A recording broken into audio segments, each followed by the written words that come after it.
The next is event. Even E is a subset of the sample space. Probability is calculated with respect to an event. An event can be represented using a Venn diagram as shown here. The Venn diagram here indicates that the event E is a subset of the sample space S, that is E belongs to S. Consider a random experiment that predicts the number of customers who are likely to churn within a quarter from a customer base of 100 customers. The corresponding sample space is set X such that X belongs to Z, where X lies between 0 and 100. Here X is an integer number that can take any value between 0 and 100 or any integer value between 0 and 100. We can now define several events such as event A is customer churn less than 10, event B customer churn between 10 and 30, and event C customer churn that exceeds 30. Probability of A here will imply that the probability that the customer churn is less than 10. Consider another random experiment that predicts items purchased by a customer in a retail store and assume that the store has 5,000 stock keeping units or SKUs. The sample space S is a set which starts from 1 and goes all the way up to 5,000. For this sample space, we can have several events such as event X is the number of SKUs purchased is less than 5, event Y the number of SKUs purchased is more than 20, event Z is the number of SKUs purchased is between 10 and 20. The next is probability estimation using relative frequency. The classical approach to probability estimation of an event is based on the relative frequency of occurrence of that event. According to frequency estimation, the probability of event X, probability of X is given as ratio of number of observations in favor of event X over total number of observations.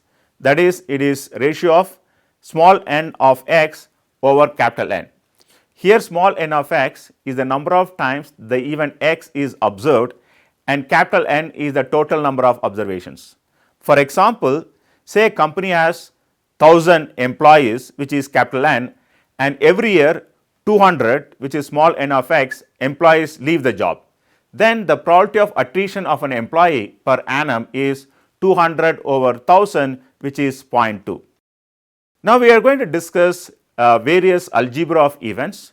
To calculate the probability of an event, it is important for us to understand algebraic relationships between events and their sample space. Assume that capital X, Y and Z are 3 events occurring in a sample space. Then the algebraic relationships are useful while deriving the probabilities of events. Here are some of the algebras of events. The first one is commutative rule, which basically says X union Y is same as Y union X. Also, X intersection Y is same as Y intersection X. The next is associative rule, in which within bracket X union Y union Z is same as X union within bracket Y union Z. The next is within bracket X intersection Y intersection Z is same as X intersection within bracket Y intersection Z. The next is distributive rule, which is X union within bracket Y intersection Z is same as within bracket X union Y intersection X union Z. The next distributive rule is X intersection within bracket Y union Z is same as within bracket X intersection Y union X intersection Z. These rules of algebra will be useful while calculating the probability of an event. Another rule known as De Morgan's law on complementary sets are useful while deriving probabilities. The De Morgan laws are given here. Here within bracket X union Y complement is same as X complement intersection Y complement. Again, X intersection Y complement is same as X complement union Y complement. In this slide, X to the power C and Y to the power C are complementary events of X and Y respectively.